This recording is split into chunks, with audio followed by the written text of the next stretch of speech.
Hi, I'm Kat, marketer turned brand storyteller, And I'm Candice, educator turned entrepreneur. and you're listening to Not nice, clever. We're two introverts who speak on stages around the country and work with top personal brands who also unapologetically require 24 to 48 hours of recovery time on the couch in our favorite sweats, all Netflix and no chill. And to be clear, we're not quiet or nice. Together, we're redefining what it means to be an introvert who means business. It's time to show up and show off. Are you in? In today's episode of Not Nice Clever, we're talking about how to overcome social anxiety to build your personal brand. And if you're anything like me, this is such a necessary topic because I remember when I was a new entrepreneur and I would go to places and I would look at people interact with one another and I would be jealous that they were so seemingly seamless in their interactions with other people. And so what I've realized is that's not actually, it doesn't just happen on accident, that there are things that people do to overcome that social anxiety. So I'm excited that we're opening up the conversation today. Yes. And I actually want to start by sharing a story just to showcase that even though Candice and I are at a certain point in our personal branding journeys, our business journeys, that it still does come up for us. We see it come up for others. So that is why we are recording an episode about it. But around this time last year, I was lucky enough to be able to visit Japan. You guys know that's where my mother's side of my family's from. And they have in a lot of the major cities these open air, like beautiful markets where they sell anything you could possibly want: seafood, baked goods, souvenirs, chopsticks, clothing. Like it's just like a free for all. And they're these massive open markets, but they get very crowded. And I was so excited to be there to see and experience like all the different vendors and like get some souvenirs for my family back home. But it got to the point where it was so crowded and everybody else seemed fine, but I was just getting like boxed into this corner and could not like get to, like, there was like this open airway like at various intervals and I was like stuck in between one, and I was just like, oh my god, oh my god, oh my god, there's so many people. And so I had to like break away and then like take a moment, and like I put my hands on my knees in the alleyway and I was like, whew. And I vividly remember that, but that feeling of like anxiety and like claustrophobia has hit me like when I'm at conferences, when I'm in crowded rooms, when I attend networking events, when it's just like a bunch of strangers like packed in. How do I like talk myself down off the ledge essentially and like breathe and like convince my body that there's not a life or death threat. It's just people and it's going to be okay. So, this is something that's really important to us. And I guess this is going to be a lot of mindset. We're just going to tell you guys that right now, like a few tips and frameworks. Yeah. But Candice, like, what are some things that you think of or that help you to kind of like zoom out from that situation? Well, one, I've never had that experience in a Japanese fish market, but I've had a similar experience at a Vegas There, concert. oh my gosh, I don't know which is worse, man. Like, Yeah, like getting in or out of a Vegas concert of like feeling like I need to get out of this space immediately and everyone needs to go away. mhm. That's definitely been an experience of mine. But I do have some tips and tricks that have helped me that I'd like to share. So, one thing is really developing systems and frameworks that you can use over and over again. Mhm. Understanding your target or your goals, what the outcomes that you want to be true are, can be really, really helpful in dealing with the social anxiety and being in a space with a lot of strangers, being in a space where there's just a lot of energy that you feel like you're not in control of, Mhm. understanding what the goals that you have are. So, for example, if I am in a crowded space that I want to get out of, I'm like, okay, my goal is to get to the restaurant that I'm going to. And instead of focusing on what's exactly happening immediately around me, it's Mhm. just like I'm working towards getting to the next place, kind of gamifying it, playing a game with myself, and that'll get me to the next step, whatever that safe spot is for me. And I think when we did the episode with Chris Doe, he kind of talked about positioning himself in a certain part of the room Yeah. and kind of positioning himself in a space where he knows someone's going to come talk to him, and also having a safety blanket friend. Yes. So if I'm in that moment of anxiety, I could just go to the person who's like my safe friend, my safety blanket. And I think that's really helpful for everyone. And it's not immature and it's not something that you should grow out of. It's not a weakness. It's just human beings want to feel safe. And you already likely have friends and partners and colleagues who you already feel safe with, and there's no shame in using your friend. Not at all. And I think knowing your targets helps you. And it would have helped me, like thinking back to like that particular story when I was at the fish market, to not get so caught up in like all the people around me, but like, why was I there in the first place? And one thing I didn't do because I was so excited was this was the Nishiki fish market in Kyoto. I was just so pumped to be able to go. And I didn't really have a plan. I was like, let me just get lost and explore. And that works for me sometimes, but it Mhm. sometimes does not work for me. I love to get lost in a city. I'd love to like go off grid when I travel. But in that situation, I should have said, okay, I want to find a chopstick vendor because I want to get the really beautiful chopsticks. I want to find something for Jade, something I can bring home to her. And then I want to find like a snack. If I There you had, go. right, like got to have my snacks. So setting goals like that can help keep me focused and like not get so lost in the crowd because I totally just got swept up in it and it was too much for me. It's so related to your business too, because so often we're like, I want this big lofty goal, right? I want to make a whatever, $1 million, Mhm. $5 million. 10K month, six-figure year, like Yeah, all that. whatever it is. Yeah. And you're like looking forward so far that you are getting overwhelmed and being anxious about what's happening in your business right now. But really, maybe the goal is this many website clicks Mhm. or this many pieces of content or this open rate on my emails. Maybe it's like you're looking at the targets that are further away and then not enough that are close that are actually tangible right now. So you're not seeing the progress. But I know if you want to make X amount of money at the end of the year, it's going to take this many people opening my emails. It's Mhm. going to take this many people watching my content. It's going to take this many conversations and consultations. And so maybe if I know that number, that's at the end of the year, Mhm. but focus on the ones that are daily, I can relieve the anxiety of feeling like I'm still not there. Yeah. It breaks it down, right? Into Yes. approachable steps. That's one thing my coach Andrew would always say, like, what is the goal or the target that you can aim for that would kind of stretch you a little, but it's still like interesting and it's still exciting. It doesn't like create this immense feeling of pressure that like if you don't hit those goals, like it's life or death, right? And I love that. And I think the other thing too is in business, we see this where our clients will be creating content and putting themselves out there and they'll have so many supporters and so many cheerleaders and yet they'll get one comment and it's a public comment. Yes, we all produce and share and connect on public platforms this day and age. And they'll just focus on that and they'll miss the like dozens of other like supportive comments, except for that one comment from troll like 236789 with no post, no profile photo, and it's private. Thanks, sir. So I think choosing what you focus on and making sure what you focus on is positive and makes you feel good instead of focusing on the negative that's going to make you feel like shit. And that's not helpful. What you focus on amplifies, Mhm. and that person who is trolling you is not the person who is ever going to work with you anyhow, so in no way are you losing, and that's just gonna come with putting yourself out there, and I think that this goes back to managing expectations. Mhm. I was talking to my clients, the participants in the content lab yesterday, and I said, "Hey, this is going to be challenging, especially in these first few weeks, because your audience isn't ready doesn't know that you're gonna show up in a new way. Yeah. Your friends and family don't know that you're gonna show up in a new way. You're putting yourself out there, and that is going to cause new comments in your circle. That's Mhm. gonna cause people talking about you. And here's the thing, whether they are commenting positively or kind of making fun of you, maybe calling your content cringy, Yeah. know that that means you're getting more visibility, Mhm. you're being seen, and actually, that is our goal for right now. So, when someone comments on your content because you're showing up in this new way, I want you to actually take that as something that is positive. This is part of being a content creator. No one gets to skip this part of the journey. Mhm. You just might be following people who are farther This is part of along. it. Yeah.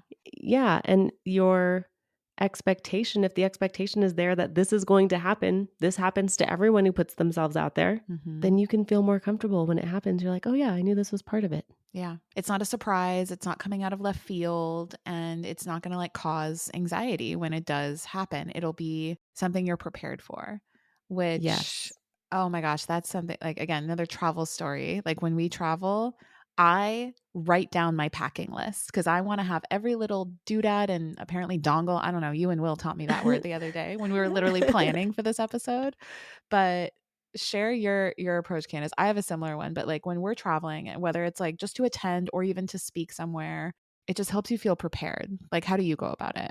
I have some systems. So, like, for example, I travel with a lot of tech, especially because, I'm sometimes podcasting on the go. Hmm. And so I have like a case for all of my cords, dongles, everything that is my travel case that never gets intermingled with things that are in my house. Hmm. So I might have certain cords in my house for the microphone, but I have different cords in my travel case for my microphones when I travel. And that helps keep everything where it's supposed to be. So I literally, when I travel, I just like pick up my tech case and I pick up my toiletries case, which also doesn't have anything that I intermingle. Like this is toiletries for when I travel. So Hmm. it's always full. And then it's easier because I'm not thinking about any of the tiny little things. Yeah. I'm just packing clothes and shoes, right? And that makes my life so much easier and it reduces my anxiety. I've also known, and now I travel with everything that I might need to lead a presentation if Hmm. there was like no tech in that situation because if you're a speaker, you've been We've been to there. yeah, you've been somewhere where they're like, "Well, we can't connect your Mac," or "We don't have the projector's not working today," or Hmm. "We don't have a clicker." Whatever it is, it doesn't matter. I will still be prepared to be with the audience for that period of time. And maybe it's because I do have a dongle, I do have a clicker, I do have any tool that they might need. And even if, God forbid, my slide deck wasn't working, I know I could talk to them for an hour because I know my You stuff, know your shit. right? Yeah. So no matter what, it hasn't always been this way, guys. Okay. There's been a lot of We're things trying that to have save happened. you from being in the situations that Candace and I have been in. Exactly. So, what if you are fully prepared for literally no matter what doesn't go right, you can Hmm. still have a good experience with the audience because I know my goal is to build relationships with people in that room. Hmm. And so, focusing on that and then letting the how be Yeah, you figure it out. flexible, Yeah. malleable. Malleable. Oh, I like that word. Yeah, you want to aim for being self sufficient. And not to say that, like, okay, this is also not permission to just like do it all by yourself, because that's not what we're saying. No. We're saying be prepared, have the tools, have the things in order so that you feel prepared and self sufficient, and then be pleasantly surprised when you do have support and ask for support. Don't let that stop you from asking for support. Just because we arrive fully loaded doesn't mean we're like, oh, it would be great if we could have that, or it'd be super cool if we could also do this. You never know if you don't ask, but also know that you've got everything set. Yeah. And that really helps me, because when you're traveling and you don't have access to your normal things and you're already out of routine, you're already out of your rituals, it's like do what you can to feel as prepared as possible. Yeah, especially for an introvert, I think being out of your routine is challenging. It's definitely challenging for me. And I have to have certain things with me to make me feel more comfortable, or I have to do certain things. I have to still make sure that I move my body. I still have to make sure that I'm walking, that I'm taking time to myself. That's also something that helps me reduce my social anxiety is like going to the gym, even if I don't feel like it. Like, Hmm. this is actually a funny story. We were in, I think we're Is in this San the one where Francisco. Arjun like stopped by and was like Yes, trying to yes, pretend? Oh my yes. gosh. Okay, please. No, we were in Vegas. This was last I year. will tell the story. Okay, this is in Vegas last Our year. dear friend Arjun. Yeah, because I do have social anxiety, I do like to stay active even on the days when I travel. It doesn't happen 100% of the time, but it is a goal of But you mine. aim for it. Yeah. Yes. And so I got up early. I went to the gym. I was on the treadmill. I was just like in the zone. I had my AirPods in and I was, doing my thing. And I could see like this guy next to me, like being so extra on the treadmill, like stretching and like Like big deep movements and just lunges. like, yeah, deep lunges, like all this stuff. And I was like, oh, I do not want to look over there. Like, Keep bro, your leave me eyes focused, Candace. alone. Yes, do not look that way because you're going to get eye contact with that person and you just like do not want it. And so like head forward, head forward, head forward. And then finally I'm like, oh my gosh, is he going to get off the treadmill? He's like so much right now. Hmm. And then he just like stuck his face right in front of mine. And I realized it was my friend Arjun this whole time. I thought he was like trying to holla and he was not. He He was was just trying not. to like He's just trying to get say my attention and hello. be in the zone. Yeah.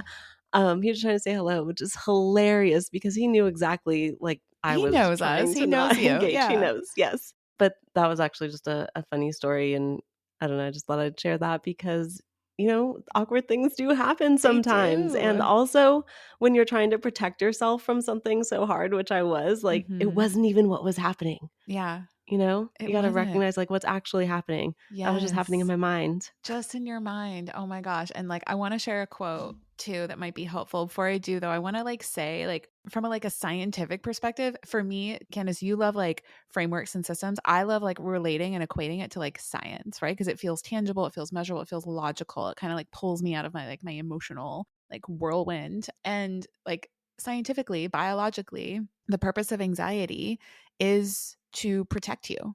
Your body thinks you're in trouble and it's just trying to protect you. So it's like it's not even a bad thing. It's also not a good thing. It's just a thing.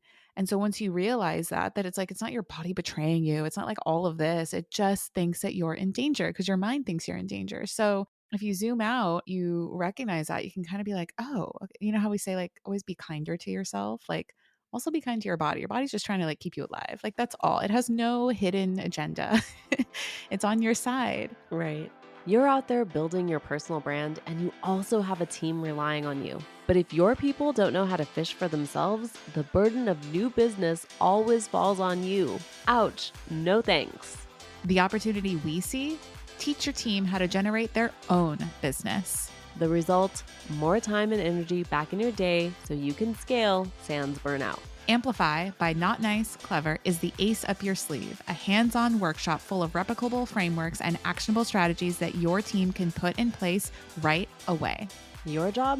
Sit back and let us work our magic. Even CEOs need help sometimes. We've got you. Head to our show notes to get the deets. #outsourced.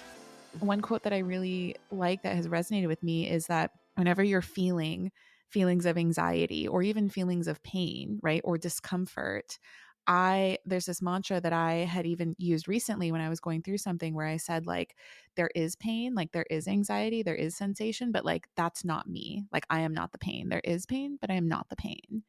And it's like when you feel these feelings of anxiety, whether you're in a public setting or even just by yourself, it's like the anxiety is not you. Like you're separate from that. And you just have to figure out what the strategy is for you. Is it next best step? Is it knowing a goal? Is it taking a drink of water or moving your body? Whatever it may be.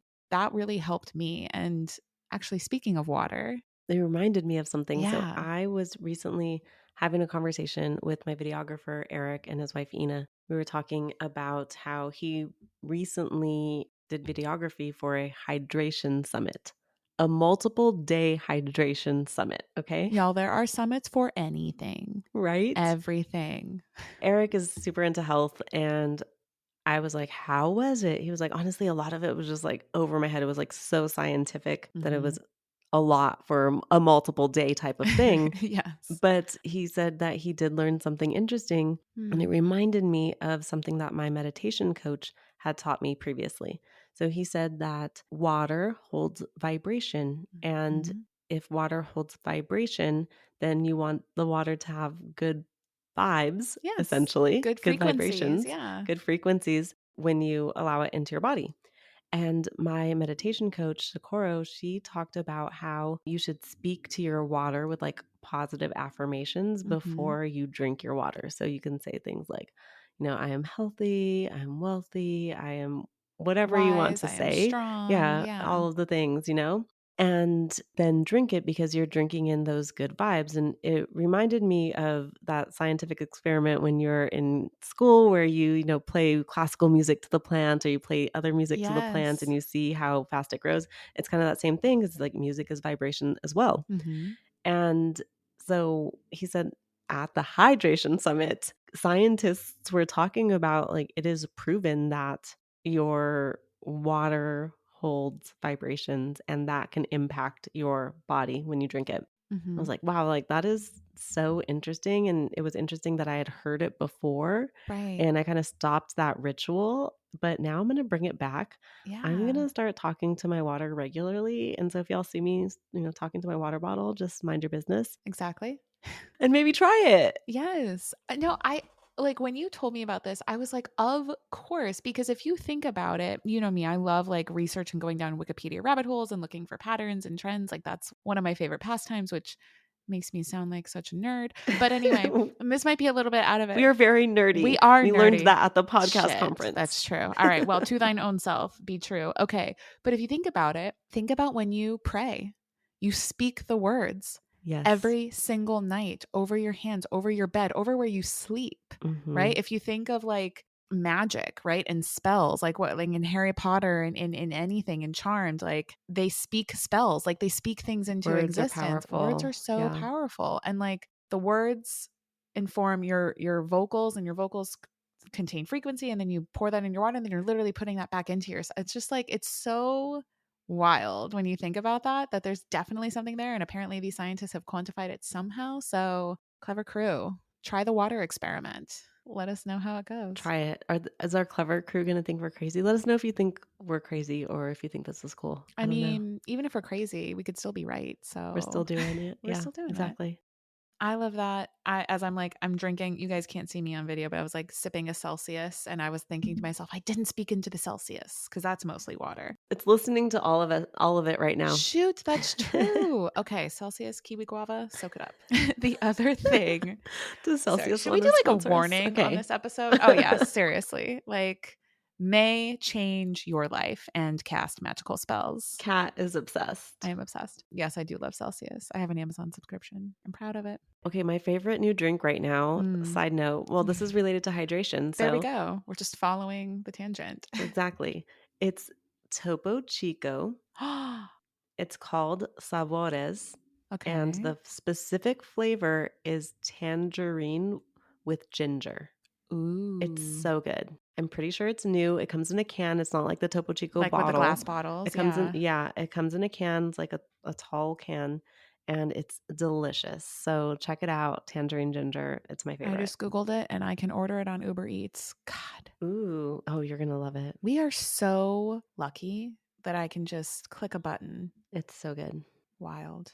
Okay. The other thing that I am going to remind people, I've talked about it. I've lived it when I used to do 6 a.m. club. Now I'm just in my 30s and don't do 6 a.m. club anymore. Maybe when I become a mom, I will do 6 a.m. club or 3 a.m. club. I don't know. Moms, you're impressive. But another thing, while you speak to your water, please, it is proven, there's research on it, like in the field of performance science, how anybody starts anything, period. How you start your day, how you start a project, how you tie your shoes is indicative of how well it goes and how it ends and how it comes to a conclusion. So I always, anytime my clients are feeling flustered or they're like not able to like complete things, they're stalling out. And I'm like, well, I was like, when did you wake up this morning?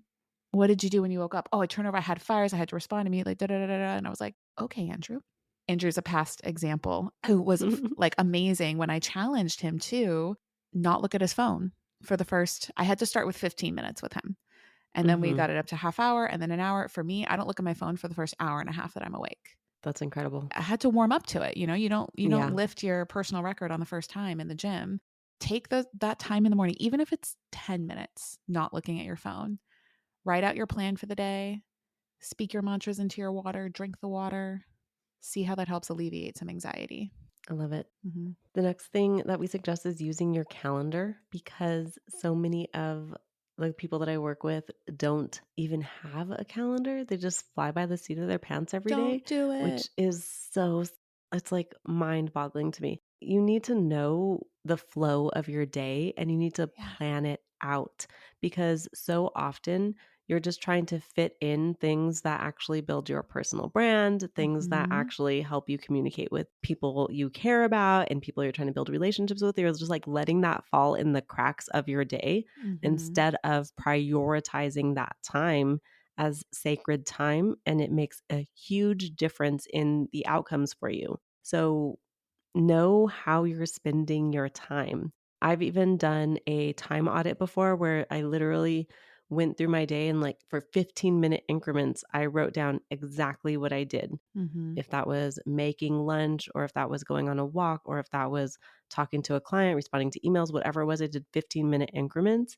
And then I looked at my day to say like, where am I not being efficient with my time, or where am I not prioritizing my wellness, or whatever it is that I'm working on, I can look at my day and kind of reevaluate Mhm. how I'm spending my time. But the only way I could do that is if I actually have a calendar and I write it out and I see what's Yes. going on. So make sure that you are using a calendar, and it doesn't matter if it's digital or paper. Whatever process works for you. Exactly. Whatever process works for you, as long as, you can look back at it, and that's really key and important. And like, Kat is super serious about our not nice clever calendar. If we don't meet at that exact time, she will change it and put it on the calendar exactly the time we met, because she audits her time. 'Cause I wanna know? Yeah, how long are we spending on the podcast? How long are we planning? How long are we prepping? What days did we stay and keep our meeting? What days did we change it? Oh, every time we have a Friday meeting, we cancel. Maybe we should Okay, meet on let's, Fridays. yeah, maybe we should meet on Fridays. Yeah. But we wouldn't have that data if Kat wasn't so serious about keeping the calendar on point. So appreciate you, friend. Thank you. Hey, I mean, where you are not as strong, I'm strong and vice versa. Because we see this like with clients, like they have like to-do lists. They're like, I know exactly what to do. And it's like it can't, the calendar can't live in your head. The to-do list can't live in your head. It's like trying to see the forest through the trees. Ooh, one of my favorite tools, and we've talked about it before, is Any Do. Yeah. That is one of my favorite to-do list apps or like sites. Mm-hmm. And I can like check things off, and I can drag my to-do list from like personal to-do list to work to-do list. Mm-hmm. And it's great. And set like reminders for myself. I love that tool. If you want to Yeah. check that out, Super useful. we'll drop it in the show notes. We will. So the last thing we want to say on navigating and dealing with and working through social anxiety is when it comes to the idea of, because we know a lot of our clever crew are business owners, entrepreneurs, solopreneurs. We were really trying to think, like, we've shared a bunch of different situations where we feel social anxiety, but one that was really plaguing us like early on in our journey. But at the end, we're going to share the beginning. It was like Candace 10 years ago, me 6 years ago. And I was really trying to think, what was the source of a lot of my anxiety in business, social anxiety, social meaning, like when I'm in conversation with even just another person. And that was when I was like trying to make a sale or like talking to a prospective client. I was on a discovery call or a strategy consult or whatever it was. And at the time, before Candace and I discovered the practical magic of personal branding, we were trying to do all the selling in that one conversation. There was so much fucking pressure to close on that call, one call close, right? Hmm. Oh, it was Yeah. not fun. And my conversion ratio was horrible. Not great. Mm-mm. Yeah, I don't even it was so bad that I didn't even wanna track it. Didn't even measure it. But that's not a good thing. No, Track it it's no not. matter where you are. I do approach all of those conversations differently, and the anxiety has decreased by a ton. I actually don't have any anxiety for sales calls anymore. I'm excited to get on. Yeah. And the reason that I'm excited to get on and be in those conversations is because I've put out so much content, and I've put out so much opportunity for people to know, like, and trust me, that I know when they went in and clicked on the link and actually filled out the form and said they want to meet with me, it's because they're pretty sure they want to work with me. Yeah. And I didn't beg anyone to book that consultation. Maybe they had a friend who worked with me already. And when they hop on, I am deciding whether or not I want to work with them. Say it again for the people in the back. Yes. When we hop on a consultation, I'm deciding if I want to work with that person. I'm not trying to convince anyone that I'm the one for them, because they wouldn't be on this call if they didn't think I was the one. That is one of the biggest anxiety like antidotes I have found with personal branding. There are many, which is great for introverts, but it's you getting to decide if you actually want to work with them. It totally turns the Hmm. tables. Your reputation now precedes itself. Your brand and your content is already communicating the value. This is just like, does this person match my vibe, Yeah. match my frequency? Yep. Would I enjoy working with them? Do I actually want to help them see results? Exactly. It changes everything. It changes your confidence. It changes how you interact with people. And what happens when you have a strong personal brand, people hop on consultations with Kat and I all the time who say, I've listened to every episode of Not Nice Clever, and you said XYZ, and that's why I want to work with you because that's exactly what I need help with. Thank you so much for sharing that. And they have stories that we forgot we've told Yeah. because they've listened to our podcast or they've listened to a reel or they've got an email newsletter and they're like, oh my gosh, this really resonated with me. And they're bringing up so many different points of connection that Mhm. we didn't even know we were making because I'm just talking to my friend and it happens to be recorded. It is such an antidote. So we hope that the things we've shared today about having systems, having goals, writing them down, zooming out, being prepared, but also like pleasantly surprised when you can have support can help you overcome social anxiety. It won't go away. We can't promise that, but it'll be easier to deal with these strategies because it still pops up from time to time for Candice and I. And then we have to hack our way and figure out how to navigate that new level. But yeah, if there's any other strategies too that you use, we'd love to hear from our Clever crew. So slide in our DMs on Instagram at Not Nice Clever, and we'll catch you on the next episode. Thanks for joining us on Not Nice Clever. Remember to follow our podcast wherever you listen to audio. And if you found today's episode valuable, please share it with your friends. No gatekeeping here. Remember, we love to see our Clever crew grow. Signing off, you're not so nice, but oh so clever besties that mean business. See you soon.